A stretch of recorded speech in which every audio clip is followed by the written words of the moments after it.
बिस्मिल्लाह इन्नल हम्दुलिल्लाह नहमदुहु व नस्तईनुहु व नस्तगफिरुहु व नऊज़ु बिल्लाहि मिन शुरूरि अनफुसिना व मिन सय्यिअति अमालिना मन यहदिल्लाहु फला मुदिल्ल लहु व मन युद्लिल फला हादिय लहु व अशहदु अन ला इलाहा इल्लल्लाहु वहदहु ला शरीका लहु व अशहदु अन्ना मुहम्मदन अब्दुहु व रसूलुहु अम्मा बाद फ़इन्न खैरल हदीस किताबुल्लाह व खैरल हदी हदी मुहम्मदिन सल्लल्लाहु अलैहि वसल्लम व शर्रिल उमूरि मुहदसातुहा व कुल्लु मुहदसातिन बिदअह व कुल्लु बिदअतिन दलाला व कुल्लु दलालातिन फिन्नार। আসসালামু আলাইকুম ওয়া রাহমাতুল্লাহি ওয়া বারাকাতুহু। আমরা এখান থেকে একটা নতুন বই শুরু করব, যতদিন আল্লাহ তৌফিক দিচ্ছেন। এই বইটা এই আমার কাছে যেটা আছে, এটা প্রথম ইংলিশ এডিশন 2025-এর আইআইপিএইচ এর ইন্টারন্যাশনাল ইসলামিক পাবলিশিং হাউস তাদের বই। অরিজিনাল বইটা অবশ্য অনেক আগের, হাফিজ ইবনুল কাইয়িম তার লেখা বই। এটার নামটা আগে এক রকমের ছিল, এখন আরেক রকমের। আহ, আমরা যে নামে পড়বো সেই নামটা অরিজিনালি ছিল না। তার একটা কাজ, সেটাকে ডিফারেন্ট ডিফারেন্ট নামে পাবলিশ করা হয়েছে আগে। তো এখন থেকে বেশ অনেক বছর আগে প্রথম পাবলিশ করা হয়। 1282, 1282, এখন তো 1447 চলতেছে। 1282 হিজরিতে প্রথম ইজিপ্টেই করা হয়। ধরেন প্রায় 150 বছর রাফলি এখন আগে ইজিপ্টে এটা প্রকাশিত হয় প্রথম। তারপরে 1346, রাফলি 100 বছর আগে, 101 বছর আগে আবার সেটা করা হয়, পাবলিশ করা হয় ইজিপ্টে। তখনকার পাবলিকেশন গুলো তো এরকম ছিল না, এখনকার মতো ছিল না হয়তো, অনেক লিমিটেশন ছিল বা। তখন এটার নাম ছিল আল জওয়াব আল কাফি লিমান সাআলা আন আদ-দাওয়া আশ আশ-শাফি। ইংরেজিতে ট্রান্সলেট করলে দাঁড়ায় an acceptable response to the one who asked about the remedy. এরকম একটা নাম দাঁড়ায়, এরকম নামে প্রকাশিত হয়েছিল। তারপরে 1377 হিজরি, এখন তো 1447, 1377 হিজরিতে আবার সেটা মিশরে প্রকাশিত হয়। তখন এর নামটা হলো এখনকার যে নামটা আমরা পড়বো আজকে, সেই নামে প্রকাশিত হয়। এটা আমরা পড়তে গেলে কয়েকভাবে বলতে পারি, মানে আদা ওয়া দাওয়া, এইভাবে বলতে পারি। লিখতে গেলে আমরা লিখি আদা উ ওয়া দাওয়া উ। তো আদা ওয়া দাওয়া বলতে পারি, অথবা আমরা আদা উ ওয়া দাওয়া বলতে পারি। এনি উইচ ওয়ে বলতে পারি। ইংরেজিতে ওনারা একটা নাম, বর্তমান নাম যেটা দিয়েছেন সেটা হচ্ছে the remedy for those victimized by sins. যারা পাপে জর্জরিত অথবা পাপে জড়িত, তাদের জন্য রিমিডি, তারা তাদের জন্য শিফা, তাদের জন্য তারা কি করে সেখান থেকে বের হয়ে আসবেন, সেইরকম একটা সেন্স আসে আর। এই হচ্ছে বইয়ের নামের ব্যাপারগুলো বললাম, এবং কিছুটা কিছুটা বললাম, মানে ব্যাকগ্রাউন্ড বললাম। হাফেজ ইবনুল কাইম এর জন্ম রাফলি 750 বছর আগে এখন থেকে, রাফলি। মৃত্যু 750 না, 750 একটু কমই হবে। মৃত্যু ধরেন এখন থেকে 650, 675 বছর, রাফলি 675 বছর আগে তার মৃত্যু। দামাস্কাস, সিরিয়ায়, সেখানে জন্ম। এবং ওনার একটা বড় পরিচয় হচ্ছে উনি ইবনে তাইমিয়ার ছাত্র ছিলেন। কিন্তু আহ, প্রসঙ্গ প্রসঙ্গ হিসাবে, মানে ওনার লেখালেখি প্রসঙ্গ আহ, সম্ভবত সবচেয়ে বেশি আসে যত ক্লাসিক্যাল স্কলারদের বা যত আহলে সুন্নাত জামার যে সব মুজতাহিদ আলেম এবং স্কলারদের কথা আসে, তাদের ভিতরে ওনার প্রসঙ্গটাই বোধহয় সবচেয়ে বেশি পাওয়া যায় যে কোনো লেখালেখিতে, যে কোনো ইসে। এখনকার আমরা যেসব লেখালেখি দেখি সেগুলোতে আহ, তাদের ইটাই সবচেয়ে বেশি, তার ইটাই সবচেয়ে বেশি আসে, তার প্রসঙ্গটাই বেশি আসে যে কোনো লেখা ইসলামের। দেখবেন যে তার কোনো কথা এসেই পড়তেছে আর কি। আহ, এতই আর কি তার লেখালেখির এত ডিফারেন্ট ডিফারেন্ট আছে, মানে ভার্সেটাইল আর কি, মানে অনেক সাবজেক্টের উপর ওনার লেখা আছে এবং ওনার প্রসঙ্গটা ইউজুয়ালি আসেই সবসময়। আচ্ছা, তো এই বইয়ের আর একটু আলোচনা করা দরকার আছে। এই এদের লেখা বই, মানে এদের লেখা না, সরি, এদের পাবলিশ করা এই যে ইসের আপনার আইআইপিএইচ এর, তারা প্রথমেই একটা, দেখছি আমি কয়েকটা বইতে পেলাম আমি, প্রথমেই তারা একটা জিনিস ভেরিফাই করেন about the word lord. Lord কথাটা যখন ইউজ করা হবে এখানে, আমরা যেটাকে রব বলি আর কি আরবিতে, কিন্তু এটাকে লর্ড বলা হয়, মানে ইংরেজিতে যখন লেখেন লর্ড লেখেন, উনি একটা ভেরিফাই করতেছেন যে এই ইসলামের ভাষায় যখন আমরা লর্ড বলি সেটা, এবং কাফেররা বা ইংরেজি ভাষায় লর্ড বলা, দুটার ভিতরে অনেক তফাৎ আছে। ইংরেজি ভাষায় যাকে তাকে লর্ড বলা হয়, জাজকে লর্ড বলা হয়, কোন লর্ড একটা উপাধি আছে ইংল্যান্ডে আপনারা জানেন, নাইট যারা, তাদেরকে লর্ড বলা হয়।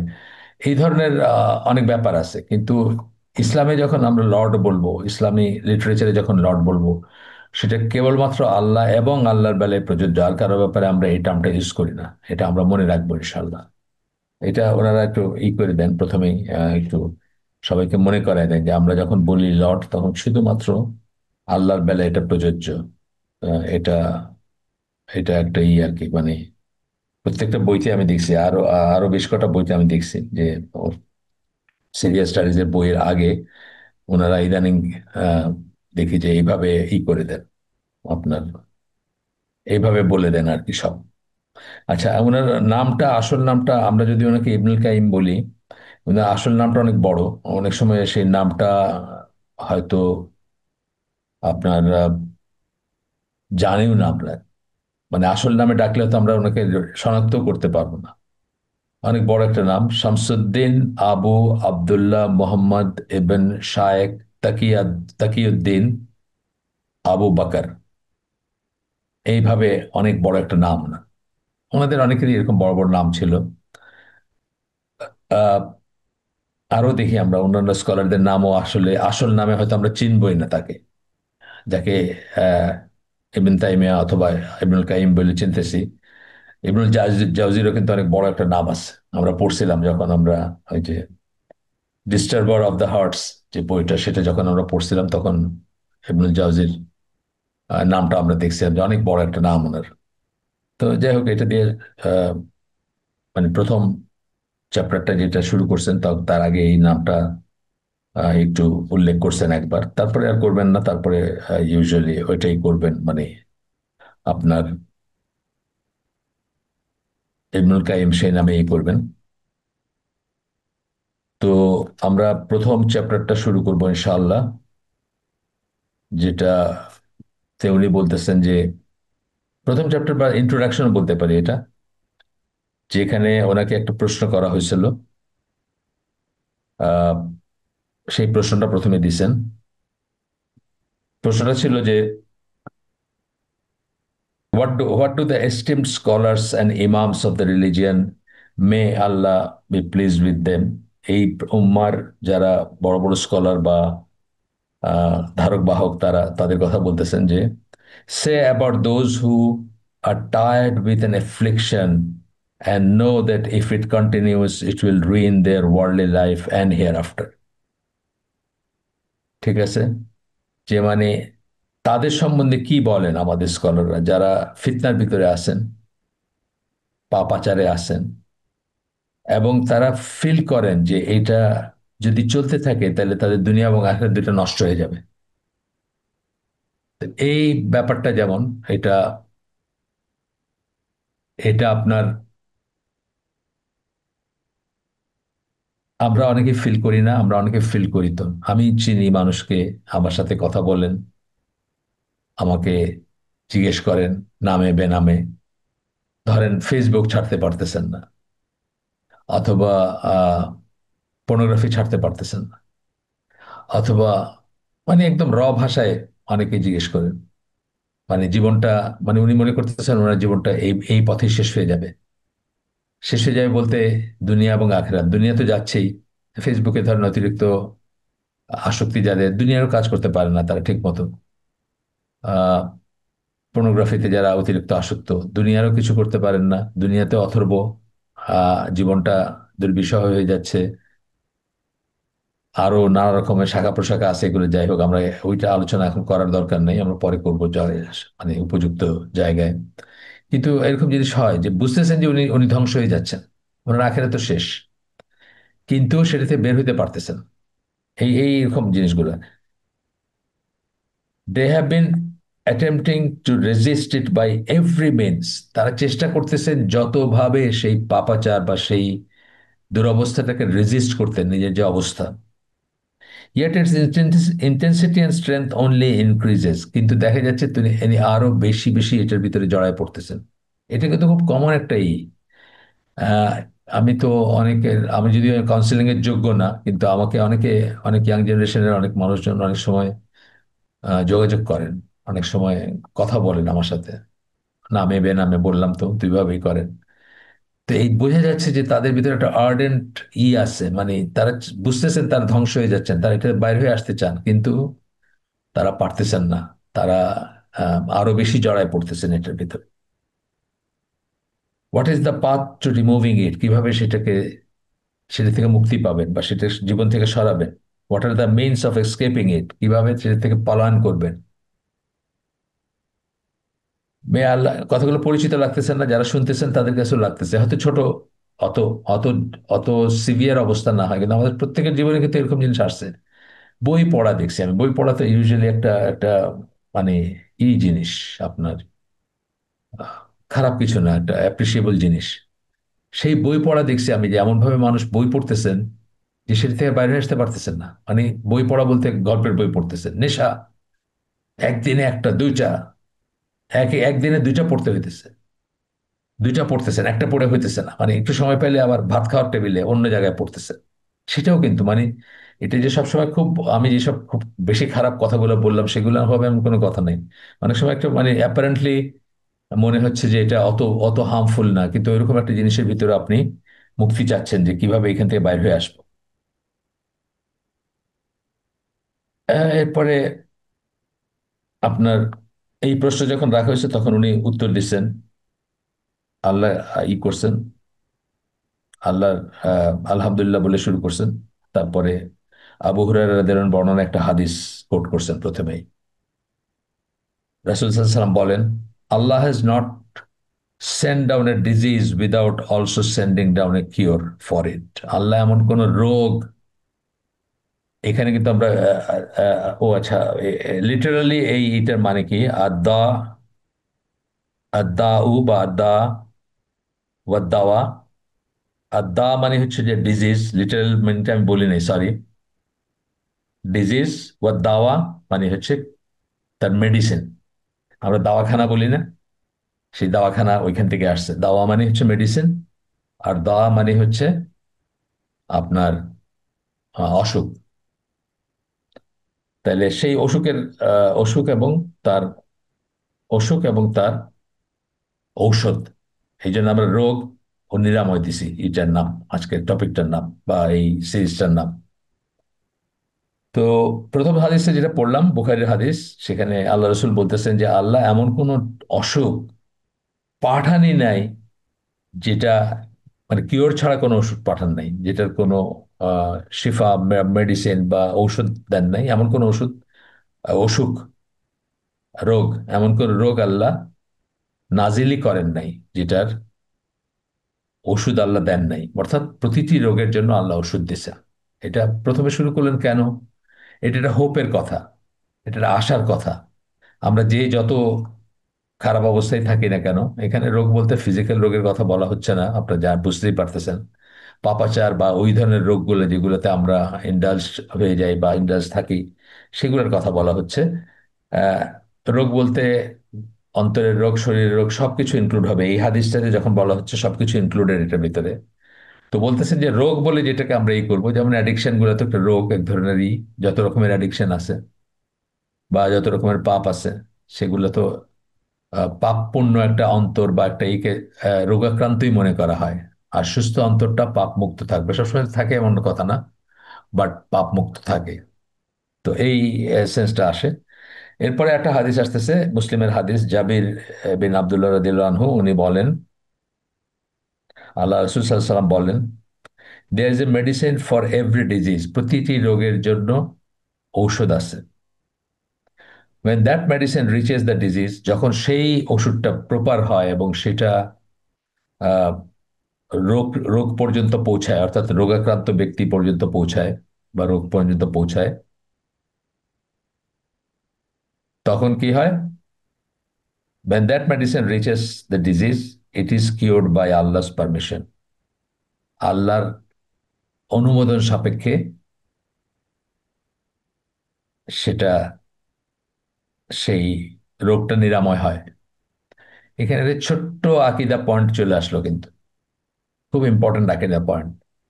এই একটা কথা, কিওর্ড বাই আল্লাহস পারমিশন, এই বোধটা যদি আপনার না থাকে, ছোট শিরক অথবা বড় শিরকে লিপ্ত হতে পারেন আপনি যখন ওষুধ অথবা রোগের চিকিৎসা করতেছেন, ফিজিক্যাল রোগের ইভেন বলতেছি।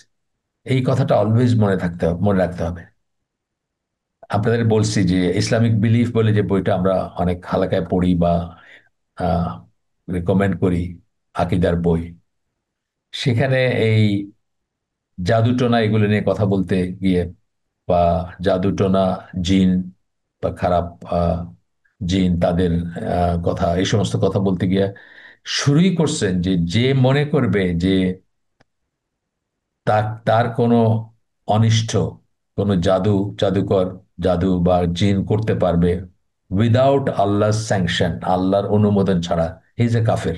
জাস্ট সরাসরি কাফের বলছেন, আর কোনো ইফ অ্যান্ড বাট বলেন নাই। এই জন্য এই সেকেন্ড হাদিসটা যেটা পড়লাম মুসলিমের, এটা বাই আল্লাহস পারমিশন কথাটা অত্যন্ত ইম্পর্টেন্ট। এটা আমাদের প্রত্যেকটা ক্ষেত্রে, প্রত্যেকটা অ্যাফ্লিকশনে মনে রাখা উচিত।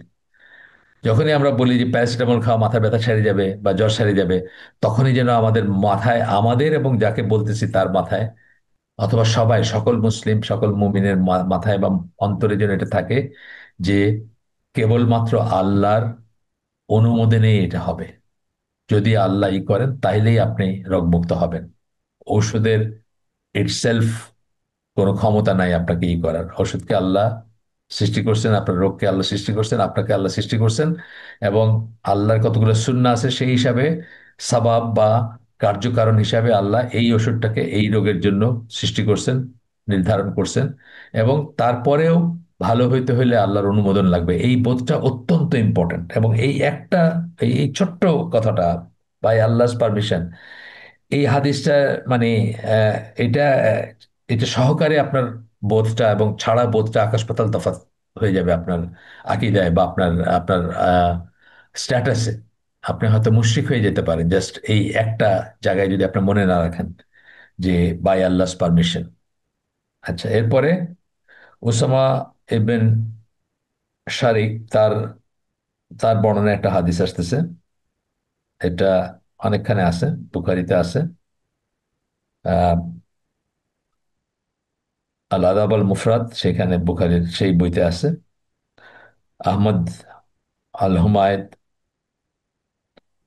আবি সাহেবা, ইবন মাজা, আবু দাউদ এবং তিরমিজি, এখানে আপনার অথেন্টিক বলতেছেন, অথেন্টিক চেইন অফ রিলেশন। এখানে একই ধরনের কথা, বাট বলতেছেন যে Allah did not send down a disease without also sending a cure. এইটুকু তো আমরা আগেই মোটামুটি এই এই থিমটা আমরা দেখছি আগেই। Those who know the cure R able to treat it with আল্লাহস permission, যারা সেই ওষুধটা জানেন, রোগ মানে নিরাময়টা কিভাবে হবে বা ওষুধটা কি সেটা জানেন, তারা কি করতে পারবে?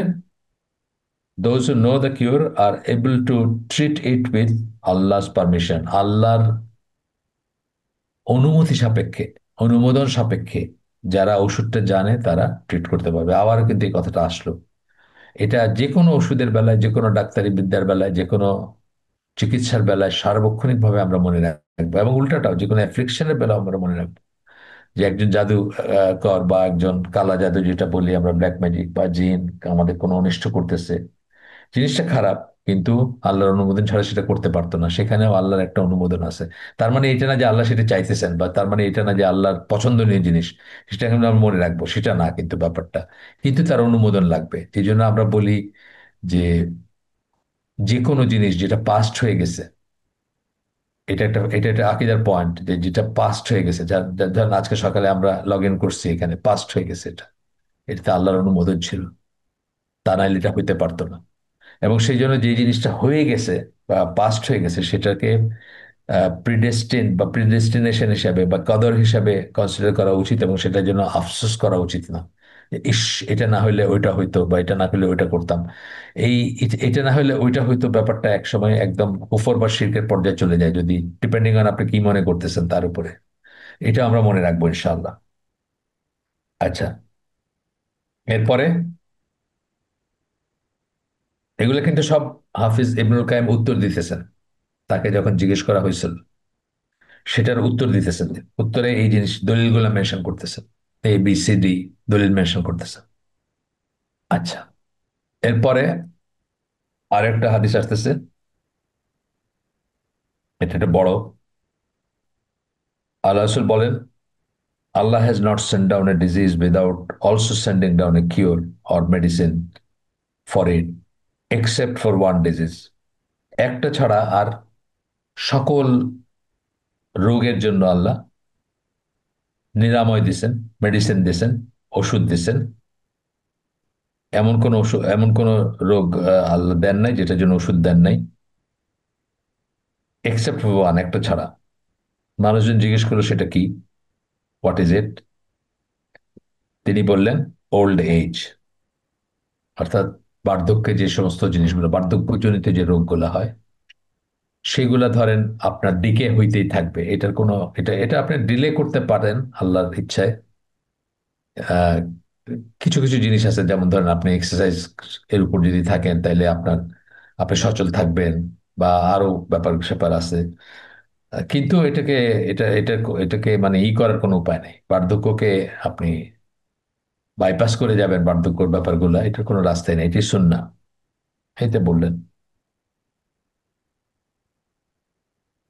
তো এরপরে বলতেছেন যে এই যে উপরের যে হাদিসগুলো পড়লেন সেগুলোর কথা বলতেছেন, যে এগুলা হার্ট, সোল এন্ড বডি, হ্যাঁ, অন্তর, আত্মা এবং শরীর, সবকিছুর অসুখের বেলায় প্রযোজ্য, সব রকমের অসুখের বেলায় এগুলো প্রযোজ্য।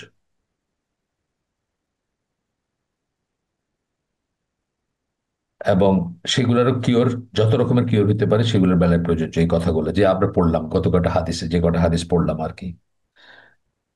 তো রাসূল সাল্লাল্লাহু আলাইহি ওয়াসাল্লাম ইগনোরেন্স, অজ্ঞতাকে কিন্তু একটা অসুখ হিসাবে মেনশন করছেন, অজ্ঞতাকে অসুখ হিসাবেই করছেন। আর সেটার মেডিসিন অথবা সেটার নিরাময় বলছেন কি, টু আস্ক দ্য স্কলার্স, যারা স্কলার, যারা জানেন তাদেরকে জিজ্ঞেস করার কথা বলছেন। জাবির বিন আব্দুল্লাহর বর্ণনায় একটা হাদিস আসতেছে এখন, লম্বা বড় হাদিস, আমরা একটু ধৈর্য ধরে শুনবো। আহ, একটা, তারা সাহাবীরা ট্রাভেল করতেছিলেন, রাসূল ছিলেন না তাদের সাথে। এরকম অবস্থায় একজন সাহাবীর মাথায় একটা পাথর লাগছে, বা পাথরের বাড়ি লাগছে, বা পাথরের আঘাত লাগছে, এবং থেতলে গেছে মাথা। এরপরে উনি আহ, আহত অবস্থায় তার ওয়েট ড্রিম, যেটাকে আমরা বলি স্বপ্নদোষ বলি বা ওয়েট ড্রিম বলি, নাইট ডিসচার্জ বলি অনেক সময়, সেটা হয়েছে। তখন উনি জিজ্ঞেস করছেন অন্যদের যে আহ, আমি কি তায়াম্মুম করতে পারবো? যারা সাথে ছিলেন তারা বলছেন, we don't think so, for you have access to water. এটা একটা একটা মূলনীতি, তায়াম্মুমের একটা মূলনীতি। জেনারেল মূলনীতি আর কি, যে পানি থাকলে আপনার তায়াম্মুম হবে না। আপনারা যারা হজে আসছেন, এখন এখনকার কথা আমি জানি না, এখন তো টার্মিনাল একটু চেঞ্জ চেঞ্জ হয়েছে কোথায়, বাট আমি যখন শেষ আসলাম হজের, নট ওমরা, তখন যে টার্মিনালে নিয়ে গেল আমাদের বা যেখানে, ওখানে ঢুকতেই আপনার একটা বড় পোস্টার দেওয়া আছে। সেই পোস্টারে তায়াম্মুম দিয়ে ক্রস দেওয়া, আর পাশে লেখা যে মানে যেহেতু পানি আছে এখানে তায়াম্মুম হবে না। না, হাজিদের অনেক সময় দেখা যায় যে তারা কনভেনিয়েন্সের জন্য অথবা বাধ্য হয়ে তায়াম্মুম করেন। ফর এক্সাম্পল, প্লেনে আমরা দেখলাম, আমি কিসের প্লেনে গেছিলাম, এবার সৌদিয়া মনে হয় যতদূর মনে পড়ে, আহ তারা এই করে দিল, আপনার পানি বন্ধ, মানে একদম পানি নাই, ড্রাই, আর বেসিন গুলো সব ড্রাই, কোনো পানি নাই। এটা হয়তো ইচ্ছা করেই করছে, বিকজ 500 প্যাসেঞ্জার যদি অজু করতে শুরু করে, তো এবং যারা হয়তো জীবনে প্রথমবার আপনার প্লেনে ট্রাভেল করতেছে, এরকম 500 প্যাসেঞ্জার যদি অজু করতে শুরু করে, তাহলে কি অবস্থা, নিশ্চয়ই তারা ফিক জিজ্ঞেস করে নিছে বা ফতোয়া জিজ্ঞেস করে নিছে এদের। এখন এইখানে অজু মানে অজু করার রাস্তা কি, মানে নামাজের সময় যদি হয় বা এমন হয় যে চলে যাচ্ছে, তখন তো তায়াম্মুম করতে হবে। এই জন্য একটা কমন টেন্ডেন্সি থাকে হাজিদের, তারা মাটি ক্যারি করেন এবং তারা তায়াম্মুম করেন বা করতে হয়। সেই জন্য আপনার ইসে লিখে দিছে, ওই যে ওই টার্মিনালটাতে লিখছে যে এখানে পানি আছে, তায়াম্মুম ক্রস দিয়ে লিখছে যে অজু করতে হবে। তো এই এই এই কথাটাই সাহাবীরা ওই তাদের ইসেকে কম্পেনিয়ন বা তাদের সাথে যিনি ছিলেন সাথী তাকে বলছেন আর কি, যে we don't think so, for you have access to water. তখন ইনি কি করছেন, he subsequently took a bath and died, উনি গোসল করছেন এবং সেটাই কার্যকারণ হিসেবে সেটা বা ওসিলা হিসেবে সেটা, এবং তার ফলশ্রুতিতে উনি মারা গেছেন। যখন আল্লাহ রসুলের কাছে তারা গেছেন জার্নি শেষে, তাকে বলা হয়েছে, উনি তখন খুব আশ্চর্য হয়ে বলছেন, দে কিলড হিম, মে আল্লাহ কিল দেন। তারা তাকে মাইরে ফেললো, আল্লাহ যেন তাদেরকে মাইরে ফেলে, মানে এটা রাগের বশবর্তী বা একটা আফসোস হিসাবে বলছেন। It's not meaning the thing আর কি, বোঝাই যাচ্ছে, মানে এই এক্সপ্রেশন থেকেই বোঝা যাবে আর কি। Should they not have asked when they did not know, তারা যখন জানতো না জিনিসটা, এই যে মানে এই সম্বন্ধে প্রফাউন্ড নলেজ ছিল না তাদের, যে ইনজুরির কেসে তায়াম্মুম করতে পারবেন বা আরেকভাবে মাসা করতে পারবেন, এটার উপর নানা রকম আছে, এটার অপশনস আছে।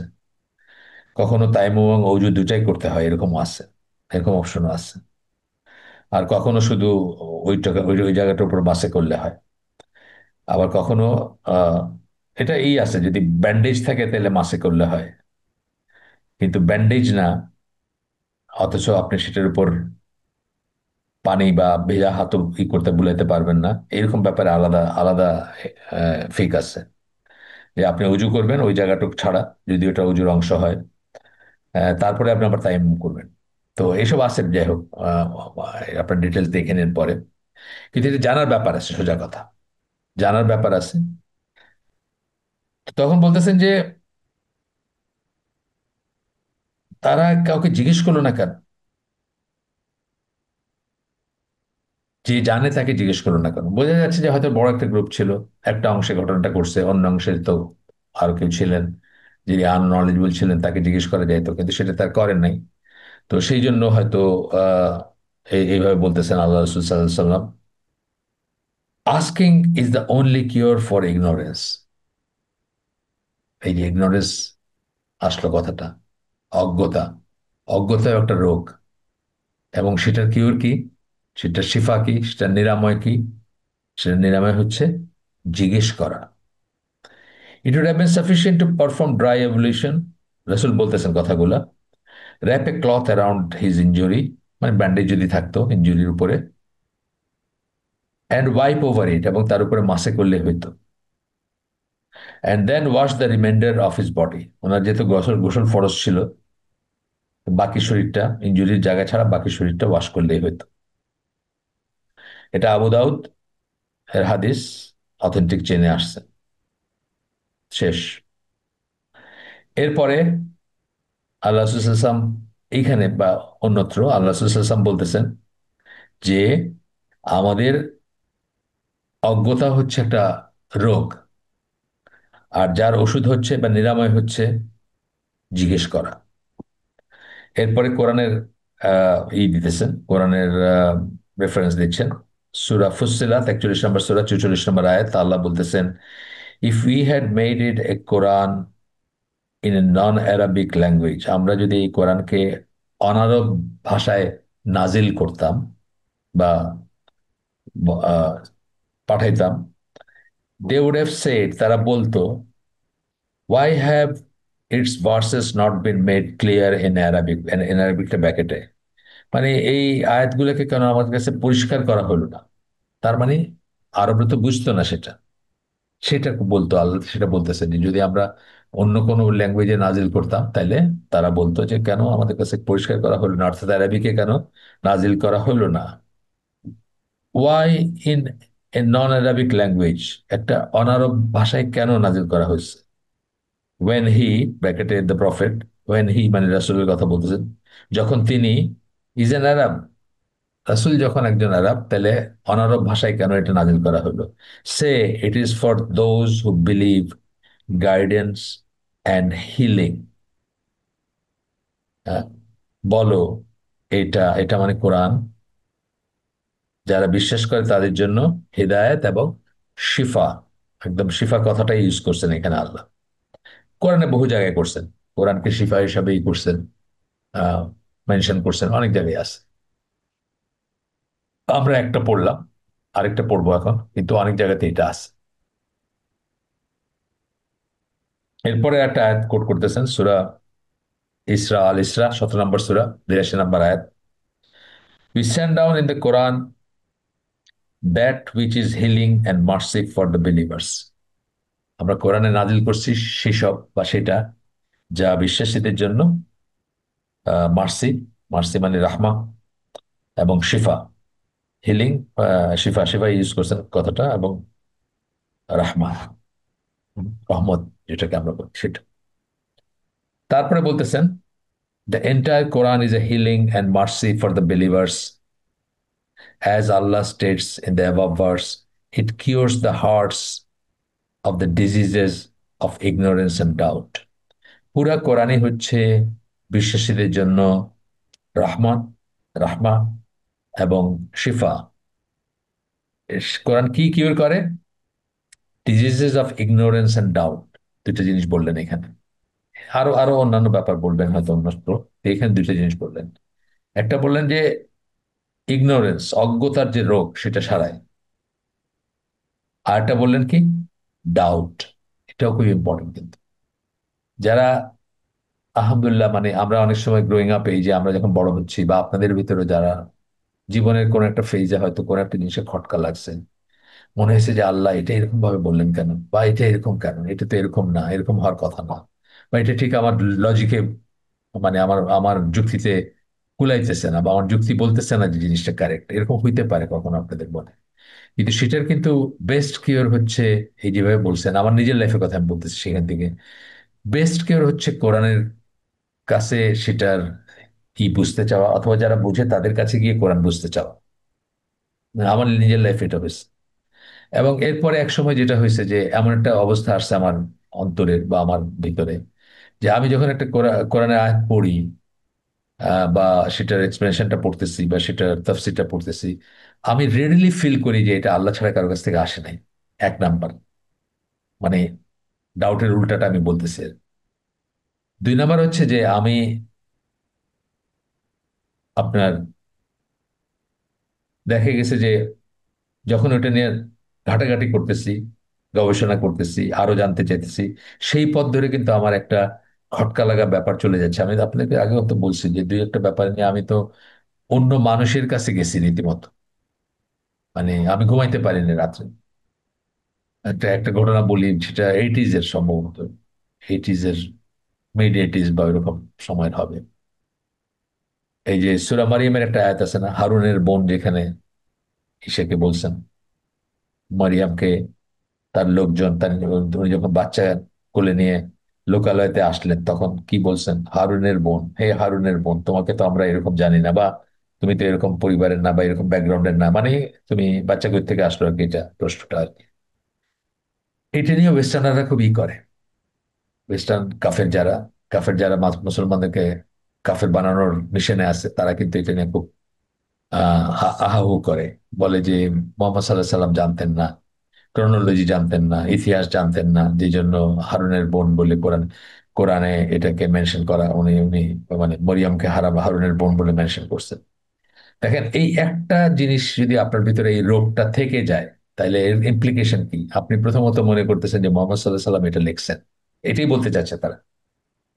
দুই নম্বরে আপনি মনে করতেছেন যে এইখানে কিন্তু আপনি আপনি অলরেডি কুফরের ভিতরে চলে গেলেন। যদি আপনার মনে এই কথাটা আসে, বা এটা যদি আপনি একসেপ্ট করে নেন ওরা যেটা বলতে চাচ্ছে সেটা, আপনি কিন্তু প্রথমেই তাহলে ইমান হারা হয়ে গেলেন কিন্তু। বিকজ আপনি যদি মনে করেন মোহাম্মদ সাল্লাহ সাল্লাম লিখছেন কোরআন, আপনার ইমান আর থাকলো না। আচ্ছা, তারা কিন্তু সেটাই বললো আপনাকে। তারপরে কি বলতেছে যে লেখছেন লেখছেন ঠিক আছে, বা কপি করছেন বাইবেল থেকে, যেটা তারা বলে, অথচ ভুলভাবে কপি করছেন, ঠিক মতো কপিও করেন নাই, যে জন্য ওই 500 বছরের ডিফারেন্সে ঈসা আলাহ সাল্লাম এবং ইসেকে আহ, মানে সময়টাকে এক করে দিচ্ছেন। অর্থাৎ মারিয়াম তার হারুনের বোন ছিলেন না। তো এই ব্যাপারগুলা, এই যে জিনিসটা, এটা যখন আপনি আপনি যদি আপনার খটকা লাগে, আপনি যদি ঘাটাঘাটি করেন, আপনি যদি জানতে চান, তখন কি হবে? আপনার জিনিসটা পরিষ্কার হয়ে যাবে। আপনি দেখবেন যে এখন না, ওই সময় রাসূলের সময় রাসূলকে আয়েশা সাহাবীরা বলছেন যে অমুক কাছে গেছিলাম আমরা, আমাকে এই অমুক খ্রিস্টান মঙ্ক সে বলছে যে তোমাদের কিতাবে লেখা আছে মরিয়মের কথা এরকম, মরিয়ম তো হারুনের বোন ছিল। রাসূল সাহেব কি বলছিলেন তো বলতে পারলা না? বা বলবা, মানে যদি বলে তাহলে বলবো, মানে আমার এক্সাক্ট হাদিসটা মনে নাই, বাট কথাগুলো মনে আছে যে মানুষজন, ওই সময়কার মানুষজন, এখনকার আমাদের দেশেও অনেকে, ওই সময়কার মানুষজন বা আমাদের এখনকার যুগে আমরা কি করি, আমাদের বংশে যদি কেউ একজন কোনো কারণে প্রমিনেন্ট থাকে, তার সাথে একটা সম্পর্ক, মানে ধরেন অমুকের বংশধর বা অমুকের নাতি বা অমুকেরই, এইভাবে কিন্তু মেনশন করা হয়। এবং এটা সেমেটিক ট্রেডিশনে আগেও করা হতো, এবং সেই হিসাবে করা হয়েছে। তো এটা আহ, ধরেন এই উত্তরটা আমি যদি জানি, তাহলে আমার আমার সেই সন্দেহের বা আমার খটকা লাগা, যেটা সন্দেহ তো না, সন্দেহ সৃষ্টি করার চেষ্টা করতেছে তারা, সেটা সেটার প্রতি মানে আমার যে দুর্বলতা, বা আমি যে সাসেপ্টেবল যেটাকে আমরা বলি, সেটা আর থাকতো না। মানে বা প্রোন থাকতাম না, আমরা ওইটা থেকে মুক্ত থাকতাম যদি আমাদের নলেজটা থাকতো। সো এই নলেজটা যখন হইলো যে সেমেটিক ট্রেডিশনে এইভাবে, যেমন রাসূল সাল্লাল্লাহু আলাইহি ওয়াসাল্লামকে অনেকে আদনানি বলেন, আদনান কিন্তু ওনার বাপের নাম না, বা ওনার সময়কার কেউ না। কয়েক কয়েক সিঁড়ি আগের, কয়েক স্টেপ আগের কোন একজন প্রমিনেন্ট ইসের নাম ছিল আদনান। ওই জন্য কিন্তু রাসূল সাল্লাল্লাহু আলাইহি ওয়াসাল্লামকে অনেকে আদনানি ডাকেন। তার মানে উনি আদনানের ছেলে বা এরকম কিছু না। এই ব্যাপারটা গুলা আর কি, এই ব্যাপারগুলা জানার ছিল বা আছে। এবং আমি আপনাদেরকে আগে বলছি যে আহ, এই ব্যাপারটা সবচেয়ে ভালো এক্সপ্লেন করছেন মোহাম্মদ আসাদ তার আপনার মেসেজ অফ দ্য কোরআন বইয়ে। এই সূরা মরিয়মের এই আয়াতের প্রসঙ্গে উনি বলছেন যে আহ, খ্রিস্টিয়ানরা কত বড় মুনাফিক, যে একই ধরনের কথা তাদের বাইবেলে আছে। মরিয়মের একজন কাজিন ছিলেন এলিজাবেথ, যেটা মানে ইংলিশ নাম এলিজাবেথ, তাকে একইভাবে এই আহ, কয়েকশো বছর আগের বা আগের বংশধরের সাথে যুক্ত করে অমুকের বোন বা অমুকের কিছু একটা বলে মেয়ে, এরকম বলে একটা সম্বোধন করা হয়েছে। সেটা কিন্তু তারা এখানে উল্লেখ করে না, বা সেটা তারা চেপে যায়। অথচ তারা আপনার আমাদের এটাকে, আমাদের আমাদের অজ্ঞতাকে, বা আমরা যদি আমাদেরকে মানে কি বলবো, কাফের বানানোর চেষ্টা করে, অবিশ্বাসী বানানোর চেষ্টা করে, সন্দেহ ঢুকানোর চেষ্টা করে। এই যে জাস্ট প্রসঙ্গ তো আসলে আবার বললাম। অনেকে হয়তো নতুন আছেন এখানে, যারা আমাকে অনেক বছর চিনেন, তারা হয়তো জানেন যে, বা তারা হয়তো শুনে থাকবেন, আমি আগে এটা মেনশন করছি এই এই পার্টিকুলার এক্সাম্পলটা। মোহাম্মদ আসাদের ওটা যদি কেউ আমার কাছে মানে এই সহ চান, দলিল সহ কোন পেজে আছে কোথায় আছে, আমি বলে দিতে পারবো সেটা। একটু সময় দিলে বলতে পারবো ইনশাল্লাহ। বা মেসেজে তো করেন, যদি থাকে কারো কাছে অ্যাভেলেবল, দেখতে পারেন আপনারা। গেল এটা। এরপরে বলতেছেন আবু সাইদ খুদরি, তার বর্ণনা একটা হাদিস। এটাও বেশ বড় হাদিস, মনে দেখি একটু দাঁড়াও। এটা বেশ বড় হাদিস, বুখারী মুসলিমের হাদিস। এখানে বলতেছেন, এটা আমরা জানি ঘটনাটা, আমরা অনেকেই জানি, তারপরে আমরা শুনবো, যেহেতু আমরা একজনের লেখা পড়তেছি, তার তার উনি যেভাবে করতেছেন সেইভাবে আমরা শোনার চেষ্টা করব। তো বলতেছেন যে সাহাবীদের এক দল একটা জার্নিতে ছিলেন, এবং তারা আহ, একটা এরিয়াতে বিশ্রাম নিচ্ছিলেন, যেখানে বেদুইনদের একটা জোনে, কোন একটা বেদুইন গোষ্ঠীর জোনে। তো তারা, তাদেরকে সাধারণত কি হয়, সাধারণত আরব দেশের ট্র্যাডিশনই ছিল এটা, ওয়েফেয়ারার্স যারা, তাদেরকে তারা কিন্তু, আরবদের বেশ কিছু ভালো গুণ ছিল যেগুলা তাদের সময় ছিল, এবং সেগুলা ইসলামও সেগুলাকে ক্যারি ওভার করছে, সেগুলাকে মানে আহ, নাকচ করে দেয় নাই। সেরকম একটা ছিল যে তারা ওয়েফেয়ারদেরকে, ওয়েফেয়ার মানে মুসাফির যারা, তাদেরকে তারা ভালো ট্রিট করতো। তাদের যেটুকুই ছিল, যেটুকু তাদের এটা কোরআনে আমরা দেখি, অনেক জায়গায় দেখি যে ওই যে ইব্রাহিম আলাইহিস সালামের বাসায় যখন, বাড়িতে যখন ফেরেশতারা আসলেন, উনি তো চিনেন নাই তাদেরকে, উনি কি করলেন, উনি পশু জবাই করে তাদেরকে এন্টারটেন করার চেষ্টা করেন। মানে এটা আরব ট্রেডিশনে খুব কমন, যে যত গরিবই হোক, তার যাই থাকুক, সেটা দিয়ে তারা চেষ্টা করবে আপনাকে এন্টারটেন করতে। এটা ছিল আর কি, যে বিশেষ করে বেদুইনদের ছিল আর। তো আহ, তারা ওই যে ট্রাইবটা, যেই বেদুইন গোত্রটা বা যেই বেদুইন লোকগুলো ছিল এখানে, তারা তাদেরকে কোন রকম আপ্যায়ন করাটা আহ আপ্যায়ন করাটা মানে অস্বীকার করলো, আপ্যায়ন করতে চাইলো না। এরপরে কি হলো যে আহ, ওই গোত্রের যে চিফ ছিল, তাকে কোনো সাপ বা বিচ্ছু, স্টাং বলছেন, বিচ্ছু টাইপের কিছুই হবে, স্টিং যেহেতু বলছেন, স্টিং এর পাস্ট টেন্স, তাকে কামড়াইলো। এবং সেই সময় তারা তাকে মানে তার চিকিৎসা করার চেষ্টা করলো। বিষাক্ত জিনিসই করছে, হয়তো তার বডির কালার চেঞ্জ হচ্ছে বা চেহারা চেঞ্জ হয়ে যাচ্ছে, এরকম ফেজের ভিতর দিয়ে যাচ্ছে, তারা চেষ্টা করলো, কিন্তু সেগুলো কোনো কাজে লাগে নাই। তখন তারা একে অপরের সাথে কথা বলতেছিল, তাদের ভিতর পরামর্শ করলো, why do we not approach those man who have stop for rest. আমরা ওই ওই লোকগুলো জিজ্ঞেস করি না কেন, যে তারা কিছু জানে নাকি, তাদের কাছে কোনো চিকিৎসা আছে নাকি এটা। One of them may have something beneficial. তারা ততদিনে জানতো যে এরা মুসলিম বা এরা নবীর অনুসারী, হয়তো আধো আধো বিশ্বাসও করতো যে এদের এদের কাছে সত্য ধর্ম আসছে, বা এদের কাছে কোরআন আসছে, বা যাই হোক, মানে একটা একটা ইমপ্রেশন ছিল যে এদের কাছে কোনো লাভ হইতে পারে এদের কাছে জিজ্ঞেস করলে। They went to them and explain. তারা তার কাছে গেল, এবং তাদের কাছে গেল, কাদের কাছে, সাহাবীদের কাছে গেল তারা, ওই গোত্রের লোকরা, এবং তাদেরকে এক্সপ্লেন করলো, তাদেরকে ব্যাখ্যা করলো, gentleman, our chief has been stung, we have tried everything but nothing has been of any benefit to him, do any of you have anything. মানে বললো যে আমাদের গোত্রপতি, তার সে তো তাকে বিচ্ছুতে কামড়াইছে বা এই করছে, তো আহ, আমরা তো চেষ্টা করছি, কোনো কিছু কাজে রাখে নাই। তো তোমাদের কিছু জানা আছে নাকি?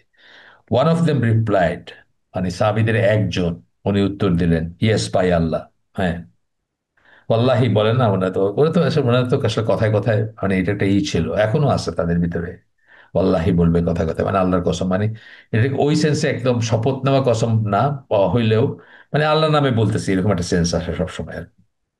ইয়েস বাই আল্লাহ, যদিও মানে ই হিসাবে কসমই এটা, মানে ফর্ম হিসাবে। I am verse in medicine, একজন বললেন যে আমি আহ, চিকিৎসা করে থাকি। We requested you to host us, আমরা তোমাদের কাছে আপ্যায়ন চাইছিলাম। অনেক সময় হয় না, পানি শেষ হয়ে গেছে, খাবার শেষ হয়ে গেছে, তো তখন হয়তো কিছু একটা চাইছেন, সেটা তারা রিফিউজ করছে। তো বলতেছেন যে আমি তো তোমার কাছে আহ, ই চাইছিলাম, সহায়তা চাইছিলাম, অ্যান্ড ইউ রিফিউজড, কিন্তু তোমরা আমাদেরকে প্রত্যাখ্যান করছো, অস্বীকার করছো। So by Allah, I will not treat him until you give me some compensation, আমি কোনো ট্রিটমেন্ট করবো না, কোনো চিকিৎসা দিব না, যতক্ষণ তোমরা সেটা বিনিময়ে কিছু না দাও। এটাই সেন্সটা। They agreed on a flock of sheep, এক পাল ভেড়া দিয়ে দিবে আর কি, হ্যাঁ, সমষ্টি ভেড়ার দেখায় হয়তো বলছে যে এটা দিয়ে দিব তোমাদের। He went and wipe his spittle on him, থুতু ছিটে দিয়ে সেটা মাখায় দিচ্ছেন যে জায়গায় ইনজুরি, সেখানে রিসাইটিং, আলহামদুলিল্লাহ রাব্বিল আলামিন, সূরা ফাতিহার 1 2 নম্বর আয়াত, 1 থেকে 2, সরি, 2 নম্বর আয়াতটাই শুধু, শুধু 2 নম্বর আয়াতটা, সেটাই করছেন আলহামদুলিল্লাহ রাব্বিল আলামিন। It was as if the chief had sprung forth from ropes that were binding him, মানে শেষ জেগে উঠলো, মানে মানে অনেক সময় হয় না যে কারো বাইন্দা রাখছেন, যে ছাড়া পাইলে যেরকম ই করে সেরকম জেগে উঠলো মনে হলো। He began walking around without any imbalance, এবং সে হাঁটতে শুরু করলো। The tribal members gave companions the flock they had agreed upon, তখন তারা কি করলো, সেই ভেড়ার পাল দিয়ে দিল হিসেবে সাহাবীদেরকে। তো সাহাবীদেরকে কেউ বললেন যে আমরা এগুলো ভাগ করে নেই, কিন্তু যিনি ট্রিটমেন্টটা দিয়েছেন উনি বললেন, we will not do anything until we reach the prophet সাল্লাল্লাহু আলাইহি সাল্লাম, আমরা নবীর কাছে যাওয়ার আগে পর্যন্ত কিছুই করব না, অর্থাৎ ভাগাভাগি এগুলা কি করব। তারা সন্দেহ ছিলেন, বা উনি সন্দেহ ছিলেন যেটা জায়েজ হলো কিনা, কি করব না করব, মানে যেটা যেটা খুব স্বাভাবিক আর কি। নবীকে তারা যেভাবে দেখতেন সবকিছুর জন্যই তার কাছে তারা যাইতেন এবং তার কাছে ই চাইতেন, তো সাহায্য সহায়তা চাইতেন। তো সেই হিসাবে বললে যে না, নবীর কাছে যাওয়ার আগে কিছুই করব না আমরা, and inform him of what took place, এবং তাকে আমরা ই করব যে কি ঘটছে এখানে। আসলে ওইটা হয়তো 100% শিওর হয়ে করেন নাই জিনিসটা, জাস্ট একটা চেষ্টার উপরে বা একটা একটা ইমপ্রেশনের উপরে করছেন, এরকম হইতে পারে। এই জন্যই তারা মানে মানে উনি যিনি ওষুধটা মানে ট্রিটমেন্টটা করছেন, উনি আহ চাচ্ছেন না যে নবীর মতামত নেওয়ার আগে এগুলা যা বিনিময় যা নিছেন সেগুলা ডিস্ট্রিবিউট হোক বা ভোগ করা হোক, এটা চাচ্ছেন না। We will see what he tells us to do, আমি দেখবো তিনি আমাদেরকে কি করতে বলেন। হাদিসটা বড় বললাম না, একটু ডিটেলসে, মানে পুরা হাদিসটা আসছে, পুরা বর্ণনাটা আসছে। আমরা এটা হয়তো অনেকেই জানি বা অনেকেই পড়ছি, কিন্তু হয়তো এইভাবে ডিটেলস পড়ি নাই। বুখারী মুসলিমের হাদিস এটা। When they arrived to see Allah's Messenger sallallahu alaihi wasallam, they mentioned this incident to him. তারা তার সাথে দেখা করলেন এবং কি কি ঘটছে এটা বললেন তাকে, রাসূল সাল্লাল্লাহু আলাইহি সাল্লামকে। He said, দেখেন, আল্লাহ রাসূল এটা জানার কথা ছিল না তাদের, এই জন্য কিন্তু আল্লাহ রাসূল তাদেরকে এইভাবে জিজ্ঞেস করছে। He said, how did you know it was a ruqya? তোমরা কি করে জানলা, বা তুমি কি করে জানলা যে এটা একটা রুকিয়া।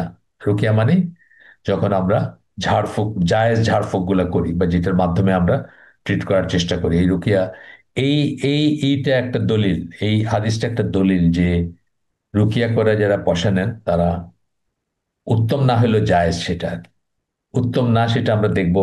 মঞ্জুরুল্লাহের একটা ইয়ে আছে না, আমাদের আমাদের চ্যানেলে লাগানো আছে, আপনারা খোঁজ করলেই পাবেন।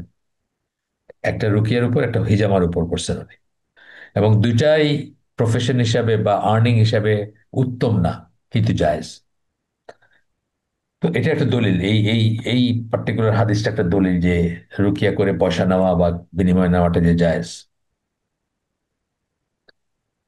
তারপরে বলতেছেন, ইউ আর কারেক্ট, তুমি জানলা কিভাবে, প্রথমে জিজ্ঞেস করলেন, তারপরে বললেন যে তুমি ঠিক কাজটাই করছো, মানে এটা একটা রুকিয়া।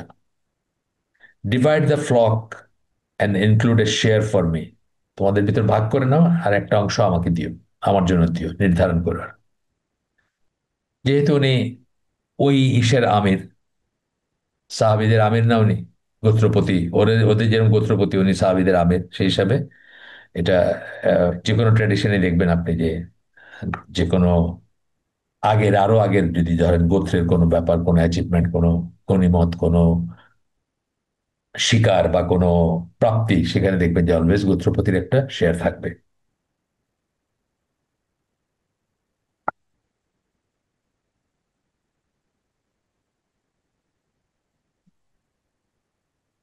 এরপরে আরো একটু কথা বলতেছেন,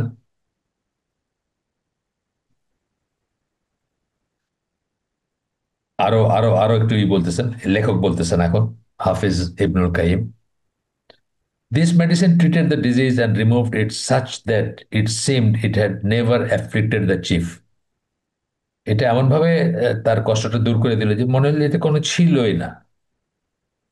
Anyone skilled in treating others by using Surah Fatiha would see its incredible effect on healing. যে কেউ যে রুকিয়া করে, সে যখন কাউকে ট্রিট করে তখন, মানে সূরা ফাতিহা দিয়ে যখন ট্রিট করে তখন দেখতে পাবেন যে এটার অবিশ্বাস্য এফেক্ট আছে। এটা আমাদেরকে একটা পয়েন্টে নিয়ে আসলো। আমাদের এক দিনী ভাই আছেন, অনেকেই চেনেন হয়তো। তো রুকিয়া তো আপনি জানেন যে রুকিয়া চাওয়াটা সবাই পছন্দ করে না, বা রুকিয়া চাওয়াটা পছন্দনীয় না। কারো কাছে গিয়ে বললেন যে ভাই আমার একটা রুকিয়া করে দেন, এটা চাওয়াটাই না, অনেকেই এটা চাওয়াটা রেজিস্ট করেন। তার পেছনে কারণ আছে। কারণ হচ্ছে যে আপনার যারা বিনা হিসাবে যাবেন, মানে রুকিয়া যারা চাইবেন অন্যের কাছে, তারা বিনা হিসাবে জান্নাতে যারা যাবেন সেই দলভুক্ত হবেন না। এই জন্য কিন্তু অনেককে দেখবেন রুকিয়া রেজিস্ট করেন। তারা কারো কাছে গিয়ে রুকিয়া করাবেন না, কারো কাছে চাবেন না যে আমার একটা ফু দেন বা আমার একটু ট্রিট করেন, এসব বলবেন না তারা। বাট সেলফ রুকিয়া তো আমরা করতেই পারি। এই সেলফ রুকিয়ার একটা খুব ভালো এলিমেন্ট হতে পারে সূরা ফাতিহা। এবং সেটা আমরা নিজেদের উপর যেমন করতে পারি, নিজেদের সন্তানাদি বা যারা ধরেন কোলের বাচ্চা বা এই ধরনের তাদের উপরও করতে পারি সেলফ রুকিয়া। হ্যাঁ, তাদের কে হাতে ফু দিয়ে বুলাই দিতে পারি বা তাদের গায়ে সরাসরি ব্লো করতে পারি। আহ, এটা কিন্তু জায়েজ। এবং এটা আমাকে, আমার যে দিনী ভাই আছেন উনি, আপনারা চিনেন হয়তো, এই যে মামুন, ইঞ্জিনিয়ার মামুন আর কি, আমাদের স্কুলে তার বাচ্চারা পড়তো এবং পড়ে এখনো। ছোট বাচ্চাটা এখনো পড়ে, বড় মেয়েটা পাশ করে গেছে, ইন্টারমিডিয়েটে পড়ে এখন। তো উনি বলছেন অনেক সময় নাকি উনি মানে জাস্ট হাতটা রেখে, যেই ক্ষতস্থান বা যা এসে সেখানে রেখে সূরা ফাতিহাটাই করলেন। এবং উনি মানে অভাবনীয় ফলাফল পাইছেন এটার। হাফিজ ইবনুল কাইম তাই বলতেছেন, would see its incredible effect on healing. তারপরে নিজের জীবনে একটা ঘটনা বলতেছেন। I once remained in Makkah for a while as I was plagued with illness and could not find a doctor or medicine. উনি মক্কায় ছিলেন, ওনার কোনো একটা অসুখ হয়েছে বেশ। প্লেগ না অ্যাকচুয়ালি, মানে প্লেগ মানে এটাকে ভার্ব হিসাবে ইউজ করছেন, যে আমাকে করছে, মানে ইনফেক্টেড হয়েছে আমি একটা ওষুধ, এবং কোনো ডাক্তার পাইতেছিলাম না। I treated myself with Al Fatiha. আমি নিজেকে ফাতিহা, সূরা ফাতিহা দ্বারা চিকিৎসা করলাম, অর্থাৎ রুকিয়া করছেন নিজেকে, সেলফ রুকিয়া। And notice its incredible effect, এবং এর অবিশ্বাস্য এফেক্ট খেয়াল করলাম। Since then, I have prescribed it to whoever complains of pain, and many of them quickly return to health. বলতেছেন যে ওনার নিজের কথা বলতেছেন যে এই সময়ের পরে আমার যখন, আমি যখন এটা দেখলাম, তারপরে আমি অনেককে এটা এটা সাজেস্ট করছি এবং দেখছি অভাবনীয় রেজাল্ট দেখছি যে তারা আর কি কি এফেক্টটা হয়। তারপর বলতেছে যে এখানে একটা ব্যাপার আছে, আমরা আমরা আমরা যেন বুঝি এটা, আমরা যেন আহ, এটা খেয়াল করি। The verses, supplications, and words of remembrance with which we seek treatment, আয়াত হইতে পারে, দোয়া হইতে পারে, আসকার হইতে পারে। হ্যাঁ, ওয়ার্ডস অফ রিমেম্বারেন্স মানে আসকার, জিকির, জিকিরের প্লুরাল আসকার, যেগুলো দিয়ে আমরা আল্লাহর কাছে সাহায্য চাই, শিফা চাই, একটা ইসের থেকে পরিত্রাণ চাই, একটা কিছুতে বাইরে হয়ে আসার জন্য চাই, কষ্টের থেকে, আর beneficial and curative in and of themselves. এগুলা বেনিফিশিয়াল এবং কিউরেটিভ দুইটা কথা বললেন। একটা হলো যে লাভজনক, এগুলোতে লাভ হয় এগুলোর ভিতর মাধ্যমে, সেটা যদি আয়াত হয়, সেটা যদি দোয়া হয়, সেটা যদি জিকির হয়। দোয়া আর জিকির একটু আলাদা করছেন। দোয়া মানে রব্বানা বলে আমরা বলতেছি আল্লাহ আমার এটা দাও, এটা দাও, এটা দাও, এইটার কথা বলতেছেন, সাপ্লিকেশন। আর রিমেম্বারেন্স বলতেছেন আসকার, জিকির যেগুলা, যেমন সুবহান আল্লাহ, আলহামদুলিল্লাহ, বা সুবহান আল্লাহ আলহামদুলিল্লাহ, লা ইলাহা ইল্লাল্লাহ আল্লাহু আকবার, মানে এই ধরনের জিনিসগুলো, এগুলা এক্স্যাক্টলি আমরা সরাসরি কিছু চাচ্ছি না যে আমার টাকা দাও, পয়সা দাও, ঘর দাও, বাড়ি দাও, এরকম কিছু চাচ্ছি না। কিন্তু এগুলাও হচ্ছে, এইগুলো আজকার রিমেম্বারেন্স, আল্লাহকে আল্লাহকে মনে করতেছে, এই সব কটারই বেনিফিট আছে।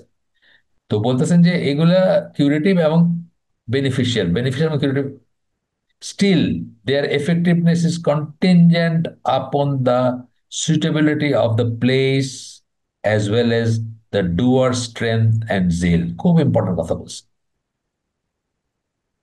যে কোন প্লেস বলতে অ্যাকচুয়ালি ঠিক জায়গা যে বোঝাইছেন শুধু তাই না, কোন সিচুয়েশনে আপনি কোনটা করলেন সেটার উপর ডিপেন্ড করে। আর কি বললেন? অ্যাজ ওয়েল ডুয়ার স্ট্রেংথ এন্ড জিল, যে করতেছে এই রুকিয়াটা বা এই আয়াত পড়তেছে বা সেলফ রুকিয়া করতেছে, তার এই জিনিসের উপরে কতটুকু ইয়াকিন আছে, কতটুকু বিশ্বাস আছে, সেটাও খুব ইম্পর্টেন্ট জিনিস। তার বিশ্বাস আছে কিনা সেটা খুব ইম্পর্টেন্ট জিনিস। এবং কোন পরিস্থিতিতে কোন দোয়াটা পড়তেছে বা কোন জিকিরটা করতেছে সেটাওই। ধরেন টয়লেটে খারাপ জিন থাকে, কথা জাস্ট উদাহরণ মনে হইলো, জাস্ট কথা কথা। টয়লেটে খারাপ দিন থাকে, লাইকলি থাকতে পারে। এখন টয়লেট ঢোকার জন্য আমার আল্লাহ রসুল আমাদেরকে দোয়া শিখিয়ে দিচ্ছেন, এই দোয়া পড়ে আমরা টয়লেটে গেলে আমরা আক্রান্ত হব না জিন দ্বারা। এই যে প্লেস, মানে টয়লেট ইজ দ্য প্লেস যেখানে আপনি ওই দোয়াটা পড়বেন। তাহলে ওই দোয়া পড়ার প্লেস হচ্ছে টয়লেট। এখন এই দোয়া যদি আপনি মসজিদে ঢোকার সময় পড়েন, তাহলে কি কাজ করবে বা কাজটা হবে, কোনো বেনিফিট আসবে? আসবে না। আর মসজিদে ঢোকার যে দোয়াটা, ধরেন কোনোভাবে টয়লেটে ঢোকার সময় আপনি এটা খুব এক্লাস সহকারে পড়লেন, কাজে লাগবে? লাগবে না। এই জন্য প্লেস কথাটা বলছে, কোনটায় কোনটা বলতে হবে, কোন জিনিসটা হবে। যেমন সূরা ফাতিহা যেটা আমরা পড়লাম, জাস্ট শেষ করলাম আমরা পড়ে, সেটা হচ্ছে একটা জেনারেল সেন্স, যে কোনো অবস্থাতে আপনি পড়তে পারেন, এটা কোনো পার্টিকুলার জিনিস না। কিন্তু টয়লেটে ঢোকার যে দোয়াটা বললাম, সেটা কিন্তু একটা পার্টিকুলার দোয়া, সেটা ওই জায়গার জন্যই প্রযোজ্য। এবং মসজিদে ঢোকার দোয়াটা বললাম, সেটাও কিন্তু মসজিদে ঢোকার জন্য প্রযোজ্য। এটা এটা মনে রাখার ব্যাপার আছে। আহ আবার আমরা একটু পড়ি যে এই সেন্টেন্সটা, still their effectiveness is contingent. Contingent মানে শর্ত সাপেক্ষ। কন্টিনজেন্ট কথাটা, কন্টিনজেন্ট আর আরো মিনিং আছে, আমরা এই আর্মির কন্টিনজেন্ট বলি, সেটা একটা মানে কিন্তু এখানে কন্টিনজেন্টটা মানে শর্ত সাপেক্ষ। Upon the suitability of the place where the medicine is applied, কোথায় আপনি এটা অ্যাপ্লাই করতেছেন, as well as the doer's strength and zeal. Strength মানে তার বিশ্বাসের কতটুকু, কত শক্ত বিশ্বাস তার, অ্যান্ড জিল এবং তার বিশ্বাসের সাথেই আসতেছে। জিল বলতে আমরা উৎসাহ বা অনুপ্রেরণা বা এই সেন্সগুলো মানে, মানে কত জোশ আছে তার, সেই সেরকম জিনিসগুলো বুঝে। Cure is delayed due to the doer's ineffectiveness or the place's unsuitability. অনেক সময় দেখবো শিফা বা কিওর বা নিরাময়টা দীর্ঘায়িত হচ্ছে, সময় নিচ্ছে বেশি বা হচ্ছে না। কেন? ডিউ টু দ্য ডুয়ার্স ইনএফেক্টিভনেস, মানে যে যে করতেছে রুকিয়াটা বা যে করতেছে তার ইনএফেক্টিভনেস, সেটা এফেক্টিভ হচ্ছে না, সে নিজে বিশ্বাস করে না ওইভাবে, বা বিশ্বাস করলে সন্দেহবশত করতেছে, বা আধা বিশ্বাস আধা সন্দেহ নিয়ে করতেছে, ধরেন কথার কথা। অর দ্য প্লেসেস আনসুইটেবিলিটি, অথবা যেই যেই ক্ষেত্রে যেই অবস্থায় করতেছে সেটা সুইটেবল না। At times a strong deterrent impedes the effect of the medicine, such as in the case of medicines that treat physical illness. অনেক সময় দেখা যায় একটা প্রতিবন্ধকতা থাকে, যে জন্য একটা ওষুধ কাজ করে না।